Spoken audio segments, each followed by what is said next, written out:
Hello, everyone. Welcome on into ClayShareCon. Woo! Getting close to the end of day 2, and we have a great session planned. We are going to help you figure out how to buy the right kiln for you. And there's so many things you need to consider when you're looking to buy a kiln. Whether it's new or used, these things will be the same. And so we have Drew Seymour joining us from Clayscapes Pottery, and he is going to answer all your questions about kiln buying and getting the right kiln. Now, just keep in mind, we do have a clay glaze kiln firing Q&A planned for, I believe, Saturday. So this, yes, you can ask glaze questions, but this really isn't about glazing. This is really about kilns. So just keep that in mind, and I'll tell you to hold your glaze questions until we have that broadcast. So let's bring Drew on in. Hey, Drew, how's it going? Hey, everybody. Good. How's it going with you guys? We're awesome. Day 2. We're so glad you're here with us. Yeah, day 2. We're here.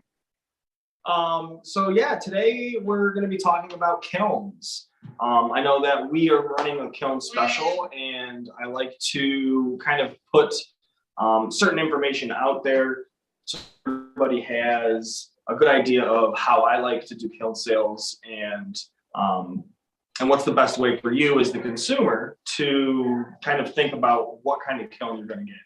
And so when we're starting to think about kilns, we want to think of a few different things. Jessica mentioned it earlier. There's your fiscal budget, how much you want to spend on a kiln. But then you also have an electrical budget. And what a lot of people can sometimes struggle with is you think, oh, I'm just going to buy a kiln and I'll plug it in and use it. When in reality, your house only has so much electricity that it can divvy up. And so you have to make sure that you have, based on the kiln that you've decided to buy, you have to make sure you have enough electrical amperage to fire that kiln. And if you don't have the amperage, you find out, well, how much spare electrical amperage do you have, and that will dictate, what kind of kiln you can get. I will be kind of moving around out to our kiln area after this initial talk, so I can show you sizes. But I also have different size kiln shelves here to show you guys posting and kind of the shelf sizes. And how much each of those is going to be able to hold, so that you can get kind of a general idea of, size. So starting out, when we talk electrical budget, Jessica, you've got the 7 cubic foot L&L kiln, which is a good kind of place to start because everybody is familiar with your kiln for the most part. And so they know that, when they're looking at your kiln, that kiln there is a 7 cubic foot kiln, and it's going to require a 60 amp breaker, right? And so when we talk about electrical budget, like my house, I have 200 amp service, meaning my total house takes 200 amps of power and splits it up to the heat, to the stove, to whatever needs it. And so if I don't have 60 amps spare, I'm not going to be able to put that 7 cubic foot kiln in. I'm going to have to put something smaller in. And so that's why we talk about electrical budget. And if you ever have questions, typically, you can get an electrician over to do an inspection to find out, to tell you for sure, definitively, how much you've got. So once we find out what our electrical budget is, the next step is going to be, what type of work do you make? If we are making smaller work, I have a lot of smaller work here. And so if we're making smaller work, bowls, mugs, small vases, things like that, how big your kiln is not quite as important. If you want to start getting into making big work, right, or platters and plates, then we have to look at how big your kiln is, the size. And so we move up kind of the chain of kilns to, the size that's going to work best for your work. I have behind me, this is one of my dad's works in progress here. This is a pretty big, I think it's 26 inches tall. I'm gonna check it, but you can't make this work unless you have a kiln that's going to fire it. And so, I know what one of your guests was talking about making a big bowl and not having a bat big enough to flip it, right? So we want to make sure that whatever you're making is going to fit inside the kiln that you're going to fire. So that's all, important information to have. Once we know the size of the kiln and the electrical budget that you have available, we can move to your financial budget. How much are you going to spend on a kiln? And that is just another limiting factor. So, if you call up your distributor or whoever you're going to buy your kiln from and say, hey, I need to buy a kiln. This is the type of work I'm making. This is how many amps I have available. What kind of kiln can I get with that? And how much is that? And so that really helps us narrow it in. It's also why I don't have pricing for kilns on my website. It's not something that I want anybody to just buy online without talking to me. So anytime somebody were to come to me and buy a kiln, I'm always going to go through basically my checklist of, is it residential or commercial? What are the specs for that kiln that you're going to, be purchasing? Size of the work. Firing temperature. Not all kilns are rated to all temperatures. So if you're looking to fire a kiln to the mid-range, cone 5-6, that kiln that you buy, you don't want it to be rated to cone 5 or cone 6. You want it to be rated to cone like 8 or 10. Because what's happening is if you fire a kiln that's rated to cone 6 all the time, it's basically like driving your car at 200 miles an hour all the time. It can do it. It's not great for it though. So if you're looking for a mid-range kiln, you want something that's going to be rated to a higher temperature so that it can reliably fire that mid-range temperature. What else we got here? The next thing you want to think about is brand. Okay. If you live near your local supplier, I always like to really push folks to buy local. Your, clay distributor may sell a different brand of kiln. If you're going to be doing your own repair work, we've got, videos on ClayShare about how to change your elements in a SCUT and an L&L, your relays, your thermocouples. If you're not interested in doing that work, if you're not, comfortable replacing electrical components and things like that, you want to make sure that the person you're going to hire to do that is familiar with the kiln that you buy.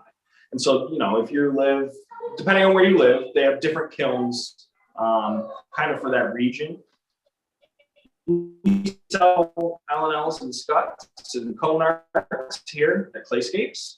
And so those are the kilns that we sell. If you're looking for a Paragon or a Crest, we're gonna, refer you to someone else, or try to sell you an L&L.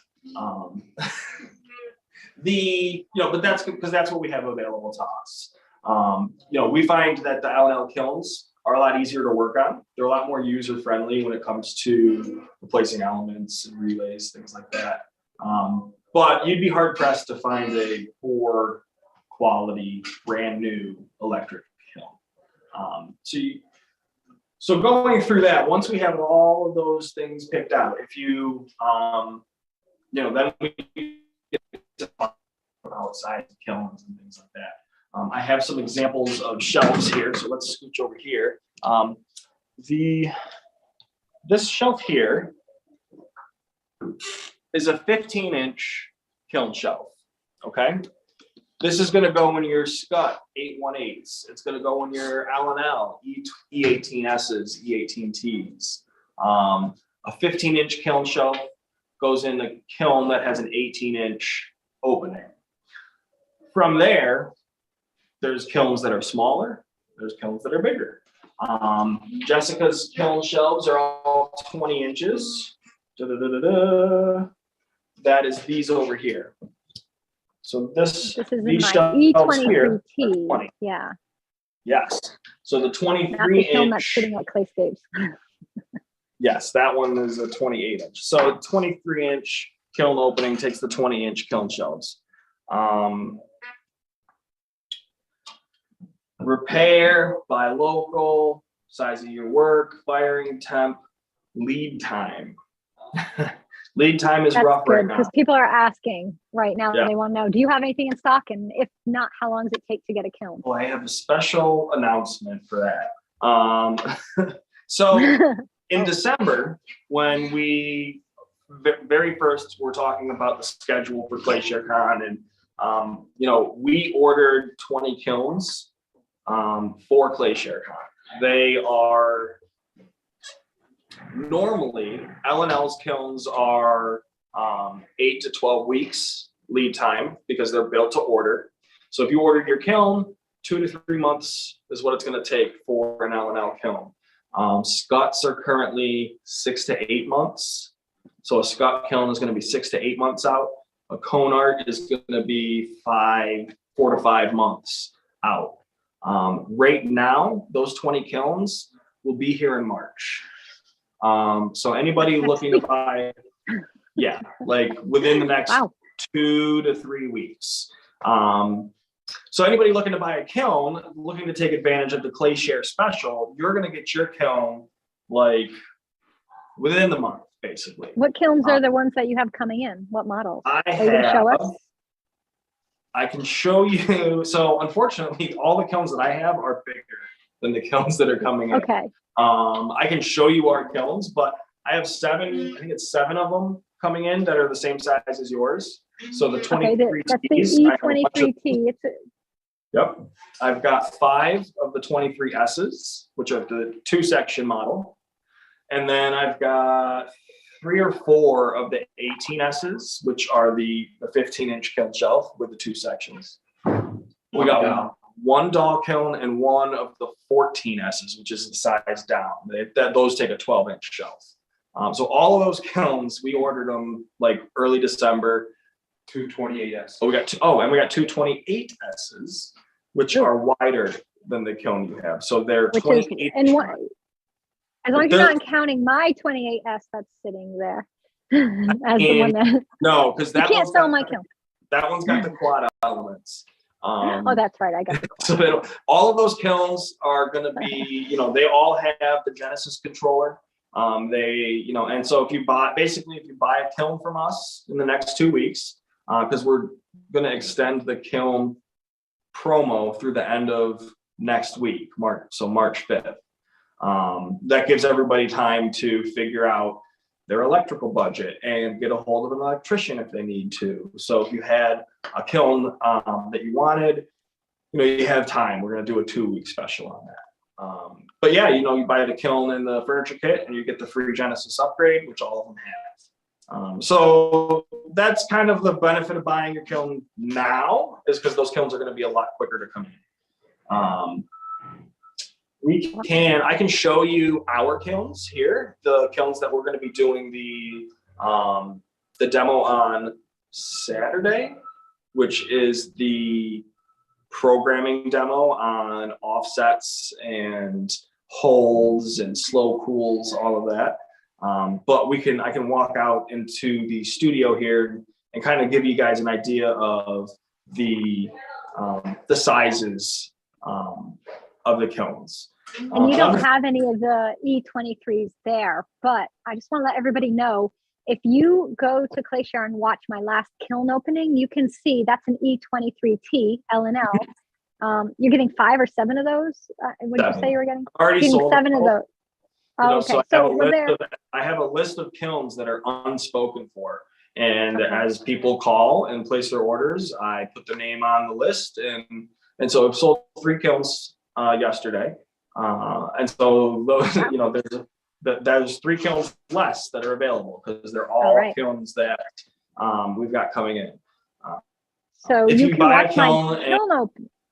I was just gonna say before, if you want to know how much fits, because my whole thing was Drew doesn't have one of those right now for you to see in his shop, but if you watch my kiln opening, you can see how many pots fit in that kiln. It's a lot of pots, like a lot of pots. It's a good size kiln. And then you have the E23S, which is the same width, but just shorter by a third. And so that's a really nice size too. If you don't need really tall, you don't make tall pieces.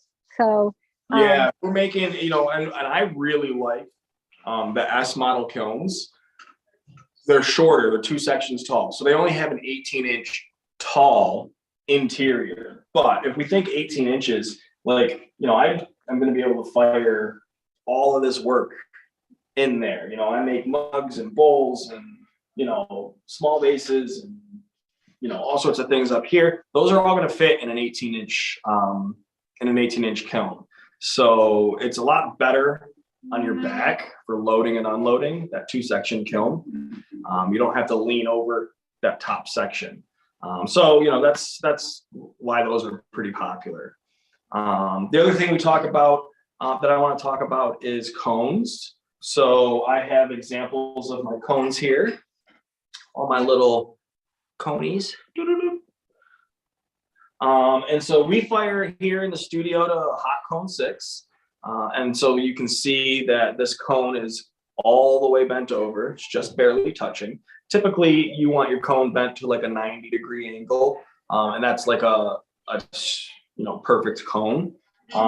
We are less worried about perfect cone accuracy and more worried about results. And so, if the kiln's firing like half a cone or a cone hot or cold, as long as the results in the kiln are fine, we're happy. So, but if you fire your kiln enough, we fire the kilns every day, just like Jess, you fire your kiln constantly. And so we're firing right now. Yep.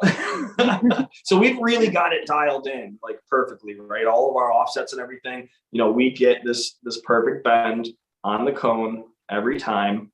We put a cone in the kiln, even though it's digital, because the cone is your cross check. So if your kiln is firing hot or cold, we're going to say, put a cone in it to find out, is the computer actually telling us what we need to be told? Yeah, let's go look at some kilns. So got a question. Folks are going to the website and they say the kilns show 0 as the cost on your website. Why is that? On purpose. So my thing about, we were talking a little bit earlier about how I don't put pricing on kilns on the website, and I do that on purpose, or we do that on purpose. We don't want you going on the website and saying, that's the kiln I want, buy it. More often than not, when I talk to somebody on the phone and we talk about what kind of kiln do you want to get, what's going to be best for your needs, your preconceived ideas of what you need or want for your kiln may actually not be the best kiln for you. And so I want somebody to, if you're going to buy a kiln from Playscapes, you're going to call in, you're going to talk to one of us. We're going to go over all of the things, because I can tell you, it's been, I say 1 in 10 kilns that I sell. Somebody calls up and they don't know what their voltage and phase are, or they don't know that, they see the option for the quad elements. And they just go, well, quad means double, so it's better, right? Like, there's certain things that you just don't need, depending on what you're doing. And so rather than you spending money on upgrades that are never going to work for you, I want you guys to call and talk, and we can make sure that you get the best kiln for you. If you're looking for a 10 cubic foot kiln, big kiln, bigger than yours, just as tall, wider, those kilns have very specific drawbacks depending on if you're firing in a commercial space or a residential space. A 10 cubic foot kiln in a residential space is not rated to cone 10. And so if you're firing mid-range and you want a 10 cubic foot kiln, you don't want to get the Easy Fire 10 cubic foot. You want to get the Jupiter 10 cubic foot. But you wouldn't know that. You would just go, I need one that's this big. That one looks good. And in reality, there are other options out there that are going to work better for you. So talking to somebody who knows the product lines and knows what kilns are going to be best in what situations for what products is important, And if you go online and you order a kiln and it shows up and it's the wrong electrical because you didn't know that there was something specific that needed to be said, that's an expense that's not going to be covered. Like, that's not going to be covered. You're stuck with that kiln and you're going to have to fix it and rewire it. And so that's more expense that we just don't want you guys to deal with. So you got to call, you got to email, you got to talk to me. Yeah. So we have a good question. If you're putting a kiln in the basement, does it need to be surrounded by cinder blocks? No. So kilns need to have a clearance of minimum 12 to 18 inches from any flammable surface. So if you put your kiln in your basement and you've got a concrete floor and you've got cinder block walls for your basement, you're fine. You could put it right up against the wall almost, because it's not a flammable surface, right? You don't want it up against anything wood. You don't want it on a wooden floor. There are certain things that you can do to negate the clearance issues there. But it's, if you were to put a kiln in the space that you are in right now, Jessica, we would need to put fireproof backer board on the wall. Well, I would never put it close. Yeah. So but, the space I'm in has wood walls, but I would never put it near. Yeah. But if you are, some people don't have an option of where they're going to put their kiln. And True. So being able to say okay, well, where is your kiln going to go? Are you going to have to move it through small doors? If so, do you have help? Are you comfortable taking it apart? These are all things that the trucking company that brings you the kiln is going to leave it in your driveway. So finding out what your capabilities of moving the kiln into the house are is also going to contribute to what kind of kiln you should get. Because you don't want to buy this big honking piece of equipment and then the truck driver drops it in the driveway and goes, see you later, and then you're stuck there with it. So finding out, how are you going to get it to where it's going to live finally? It's part of the questionnaire that I ask everybody. So we talked about from flammable surfaces, the distance you should be. How about from hot water heaters or furnaces, since if folks are putting them in basements and things? I would still want some clearance there. It's not as important. You're not going to light your furnace on fire with the kiln. You're not going to, your hot water heater's got all sorts of safety involved in it. I would honestly put it not near the hot water heater, not for the hot water heater, but for the kiln. Because if the hot water heater goes and you got water and the kiln, it's less about the water heater. I think more about the kiln. That's if it fails, whatever's near it also is going to get that blowback from the water heater. The kiln is not going to fail to the point where you're going to burn your house down unless you do something to the kiln to make it do that. People can get a little nervous around kilns, especially if you've been doing it a long time and you want to go buy a new kiln finally, treat yourself. You've been doing pottery and now you're retired and you got the money and you're going to buy a kiln, but all they have are the computerized kilns. Some people are a little leery about that. They're not comfortable with a computer, leaving it alone, going to that temperature. So, being able to have somebody there that you can call and say, hey, is this okay? That's part of it. And so, if you were to buy a kiln from Playscapes, we're going to be your first point of contact anytime you have a warranty issue or a technical question, anything like that. Even if you don't buy the kiln from us and you wanted to, you just had questions about firing your kiln, that's what I'm here for. Give us a call. Yeah. Let's talk about venting.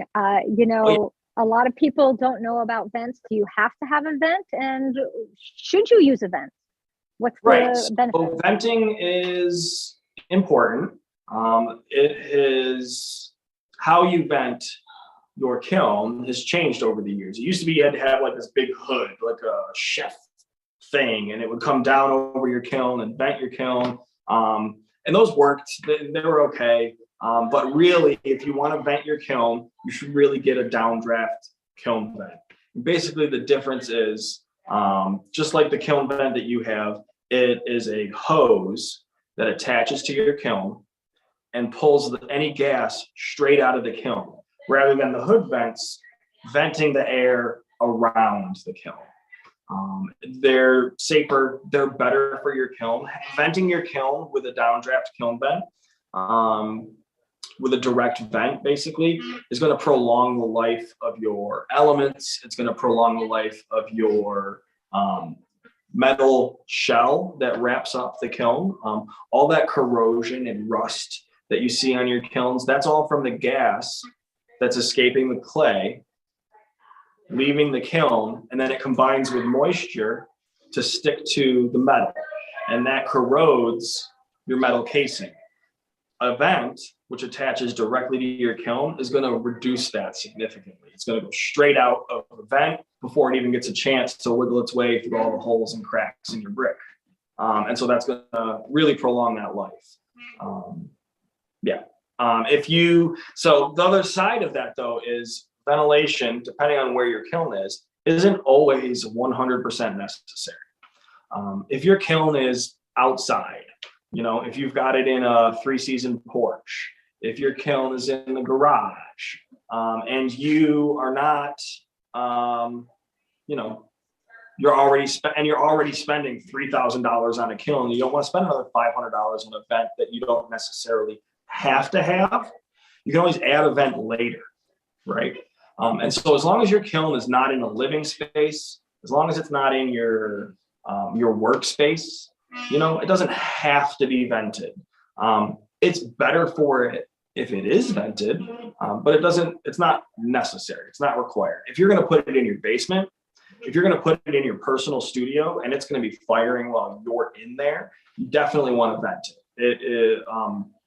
You will be happier for it. The air quality will be better. It will prolong the life of the parts in the kiln. And it will help to create a more even firing as well.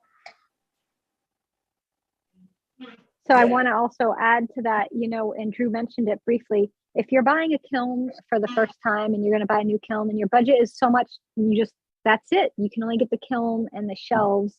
You have to have shelves, can't fire without shelves. So you can afford those things and you don't have the budget for the vents. You don't have to get the vent. If it is going to be in a room you work in, you just don't work when you're firing the kiln because you just don't want to be in there. Just don't put it in a living space. For many years I had a kiln without a vent and it did wear my kiln faster. My kiln looked old really quickly. It looked terrible, started corroding. I didn't get as good of a glaze firing, not as even when I wasn't using the vents. So there's a few other things to consider, but I didn't have the budget for a vent. Right. So, but as soon as I could afford a vent, I got one. But and it's definitely noticeable. If I had 2 customers side by side, same kiln, one had a vent, one didn't.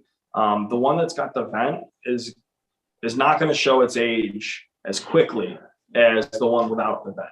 And I can show you my kilns. Again, we can walk over here and I can show you the kilns. You're still going to get corrosion, right? It's just going to be a longer, slower process, to do that. And, the corrosion, again, it's inevitable. It's not necessarily bad for your kiln. It just makes things more difficult. If I ever have to do a brick repair where I have to take a brick out and put a new brick in, when that metal casing is corroded, when you loosen it up, it's not going to be as tight when you go back to tighten it back up and things like that. So, the vent just kind of slows that roll of that process. So some folks are asking why a vent would change how their kiln's firing. She put her vents in and the top cones got to a hot cone 5 and the bottoms are only getting the cone 4 now.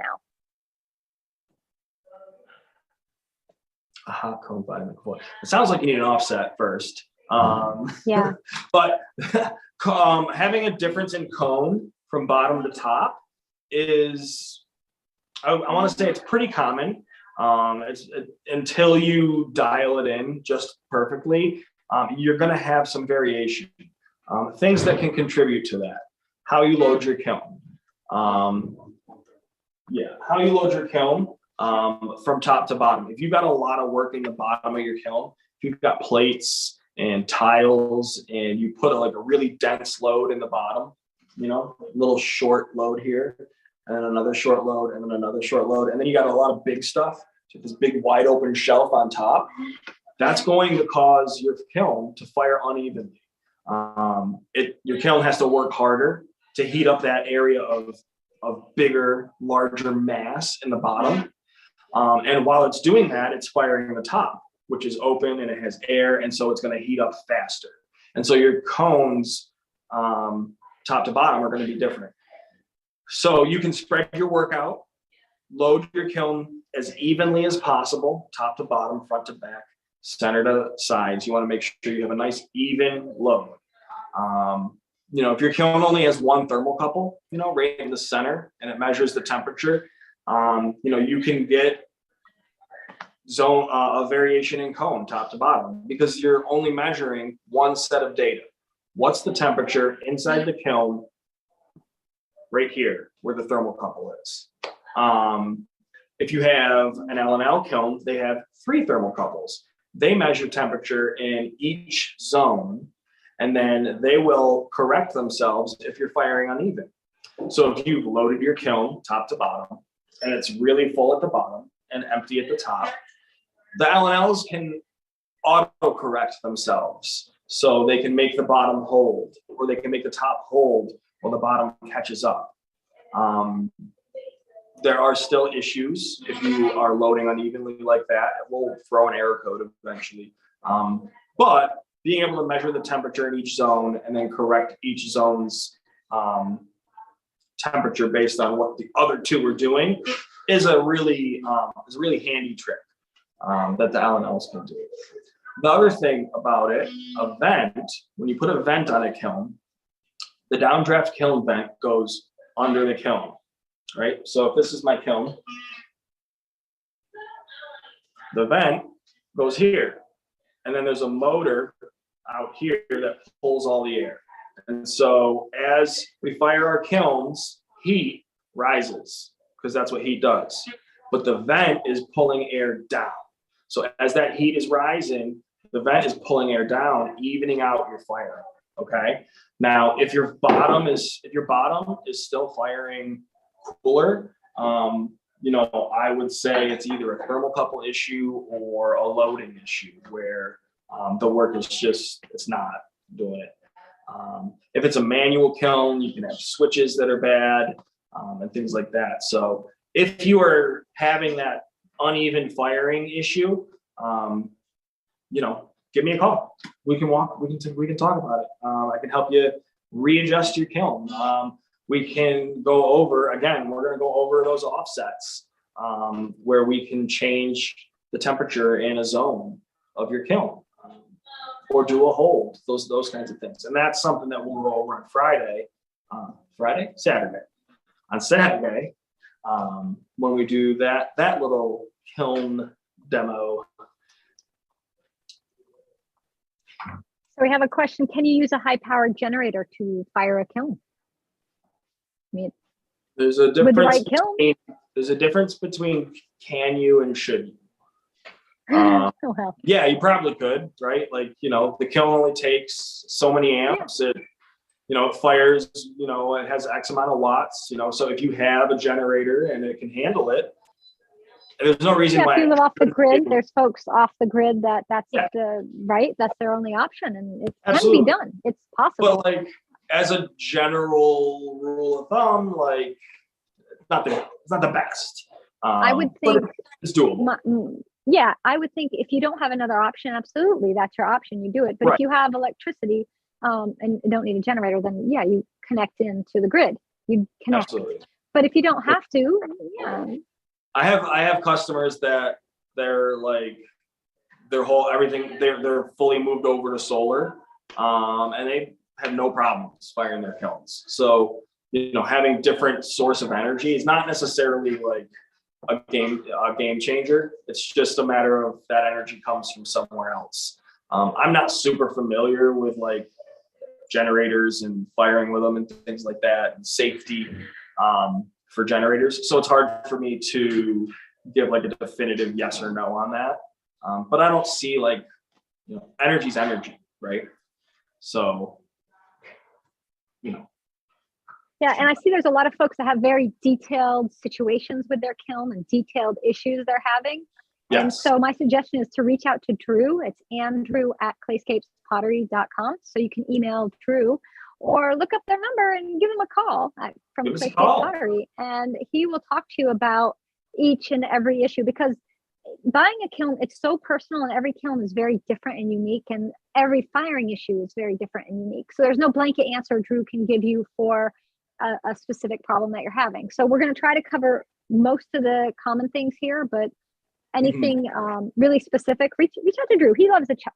Yeah, email. So especially this week, email is definitely going to be the best way to get a hold of me. And I'm replying to them as I get them. If you're looking to buy a kiln within the next week or two here, that's definitely going to be the best way to go. Just shoot me an email and I'll give you a call and we can talk about it. You guys, we're on day 2 right now. You guys are blowing it out of the water. Like we're totally humbled. You guys are, you guys participating are awesome. You're killing it. So, but that also means that we are super busy. We shipped a ton of packages. We just got a picture of like all of it's like 3 pallets of boxes going out today. Wow. So there's question, a lot. What if power goes out and you're firing your kiln? Sure.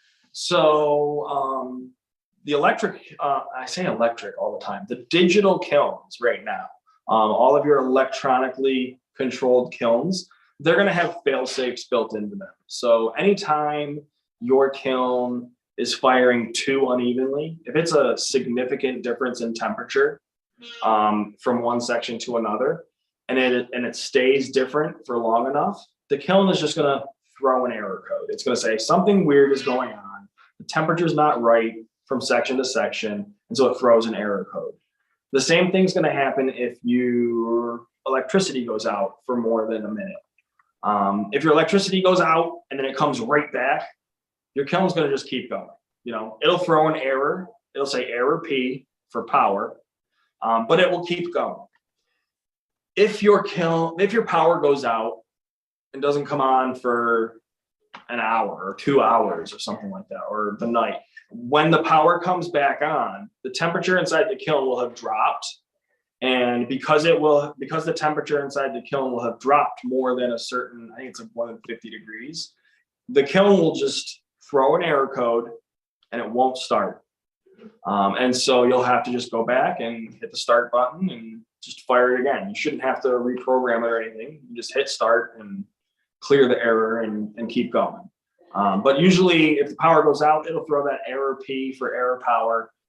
Just so you know that like, it's not the kiln, that error code it's the electrical, right? So there's the electrical input was interrupted.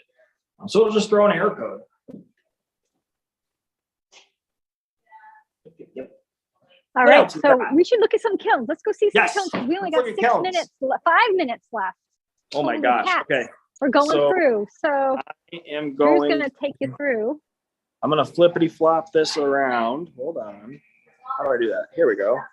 Ta-da! So these are our kilns. These kilns here, these are the doll kilns. They're babies. I have one of them coming in for ClayShareCon for the sale. And this one's at 130, so I can look inside. Ooh. We got our test I have one of those, and mine is the DLH11-DX. Yes, is that what you got is coming exactly what that is. Yeah. Except I think yours has the Genesis controller. Mine does have the Genesis controller. And the one that's coming in also has the Genesis controller. And then we go, so this is like the smallest kiln. And then this would be like the biggest kiln that I would sell somebody for like their house, for their hobby. right? This is a 10 cubic foot L&L kiln. It's a little bit bigger than the one Jessica has. So these, instead of the E28T? This is the 28T. So this one here has a 25-inch shelf, and this is our bisque kiln. And then you can get up to, like there's big honking kilns. You're leaving. Right? And so this is also a bisque kiln. It's empty at the moment, but you can see we post everything in threes. 1, 2, 3, 1, 2, 3, 1, 2, 3. So everything's posted in threes. And so we go from there to this guy here. Now, I was mentioned the quad element option. This is what that looks like. And so what happens is the element comes through here, goes all the way around, down, around, up, around, and through. And the reason you would want to use one of these kilns is if you are firing a lot of flat work.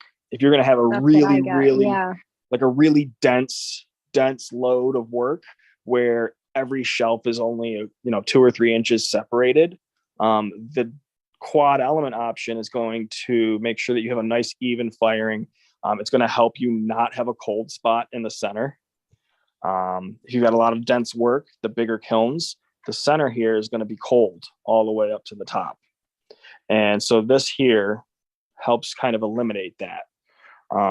This is a 10 cubic foot kiln, just like the E28 over there.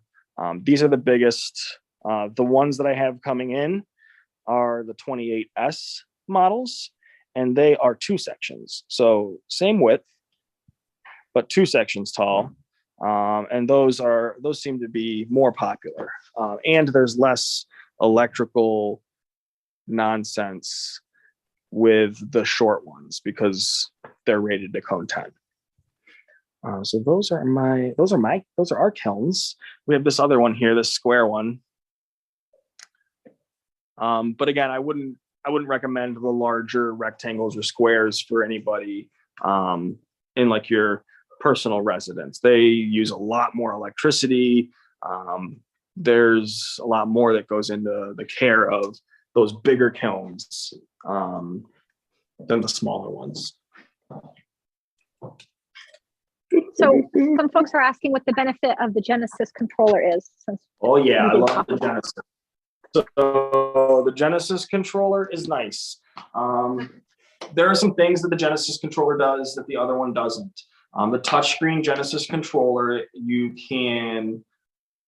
it's more flexible.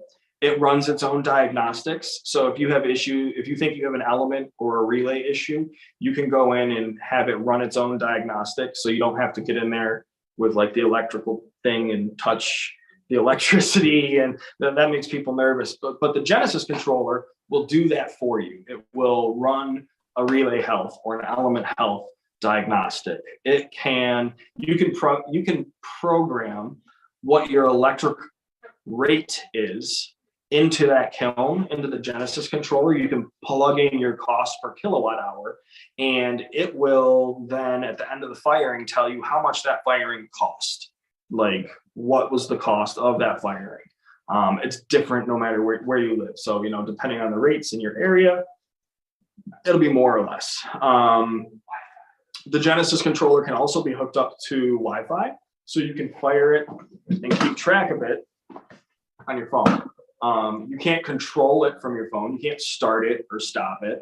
But when you're firing it, you can remotely access the programs in your Genesis controller and find out, what temperature is the kiln at? Is it close to being done? Did it throw an error code? All of these things, so that you don't necessarily have to be in the same room as your kiln when it's firing. If you, like Jess, you have a separate, your kilns are out in a separate building, say, you can check your kilns from your bedroom without having to put on boots and coats and go out into the separate area. So the Genesis controller really offers that versatility. Yeah, and for me, I live in Vermont, and my studio was in a barn. A 2-minute walk outside in the snow at 3 a.m. is not really what I want to do. Right. to see what my kiln is at. But with the controller, you know, if I'm firing my kiln, I can check it and Right. see what's happening and monitor my kiln from, although I can get to the studio because you never want to leave home when you're firing a kiln. You want to always be available, but I wasn't actually in the same building, nor do you have to be when you're firing an electric kiln, as long as you can monitor it and check on it and make sure it's all doing what it's supposed to be doing. And I find that the Genesis controller, especially like everybody's got a smartphone these days, I find that it's a little more intuitive to use nowadays. The regular controller has all of the functionality of the Genesis, but everything's in a hidden menu. You have to go through and find different things, whereas the Genesis is a lot more upfront and you can see a lot more. So we're running out of time, I bet. We're out of time. I know, we're out of time. I could talk about and glaze. I mean, I could talk forever, guys, but oh my gosh, I understand. So much. And you know, kilns, I know they seem scary before you have one, but once you get your own kiln, you fire it a few times, it's really easy. It's really nice to be able to have your own kiln. And you know, Drew was talking about attributes of all kinds of kilns. You don't have to buy a new kiln; it's up to you. But if you are looking for one, I would definitely go with Drew. I bought 3 kilns from him, so I guess I like buying kilns from Drew. Well, look, we planned a little bit ahead. Like those kilns, we ordered them in December so that you guys would be not waiting as long. So if anybody wants a kiln, just shoot me an email and we'll take care of you. And then there's a question about you showed your post. You had 2. You put a post at the junction of the 2 half shelves. Yes, on those big long shelves you do, but you always put the post in the same spot, so the weight's always carried at that. Yeah. So as long as it's got that's the thing. 3 points of contact. 3 points of contact. Three for those points big of contact, and what will happen is as you stack higher, you just make sure you always put the posts in the same spot. You're not going to move those posts around, so they vertically form one line. And if you don't know what I'm talking about, don't worry about it. If you are asking the question, you know what I'm talking about. So, all right, Drew, thank you so much. I'm sorry we're out of time. It's a pleasure. There's never enough time. Right? No, but you'll be back with us tomorrow, because tomorrow's Friday and we have the after party with Clayscapes Pottery, and we're going to be doing the raku firing tomorrow night. So that's going to be really fun. And then and tomorrow morning we're glazing with Drew. That's right, Dawn and Drew are going to be here tomorrow morning to do a glaze. So there's a lot happening. It's busy times. So thank you so much. Again, please reach out to Drew. His email is andrew@clayscapespottery.com. And if you have any questions about kilns, he will help you, even if you don't buy a kiln from him. And I know he has shipped kilns all over for our members. I think he said something to Madagascar or something. It's just crazy.